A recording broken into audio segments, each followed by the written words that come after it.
Hello বন্ধুরা, দেখো আমার পিছনে রয়েছে এই যে রেপ্লিকা আইফেল টাওয়ার। পিছন থেকে দেখা যাচ্ছে রেপ্লিকাটা। এটা আমরা রয়েছি এখন ইকো পার্কের বাইরেটাতে।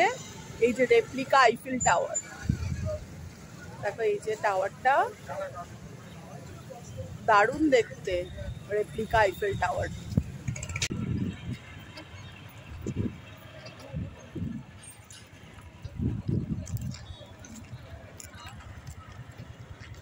ইকো পার্কের আরেকটি প্রধান আকর্ষণ হচ্ছে এখানে টয় ট্রেন। টয় ট্রেনে এক রাউন্ড রাইড করতে লাগবে ₹150। তোমরা যদি কেউ কলকাতা বসে প্যারিসের আইফেল টাওয়ার দেখতে চাও তাহলে তোমরা ভিজিট করতে পারো ইকো পার্কে। বন্ধুরা দেখো, এখন আমরা আছি ইকো পার্কের পিছনে। এখান থেকে দেখো আইফেল টাওয়ারটা দেখা যাচ্ছে, আর পিছনে আছে এই সুন্দর লেক। এই যে ভীষণ পিছনে আছে সুন্দর লেক। একটু আগে আমরা কি সুন্দর দেখলাম, টয় ট্রেন যাচ্ছিল। আর এখানে অনেক রেস্টুরেন্ট আছে পাশে, পিছনে এইরকম। আর এখানে পরিবেশটা দারুণ, তাই আমরা এখানে ঘুরে ঘুরে বেড়াচ্ছি ইকো পার্কের। দেখো এই যে আইফেল টাওয়ারটা দেখা যাচ্ছে, এই যে রেয়াংশু।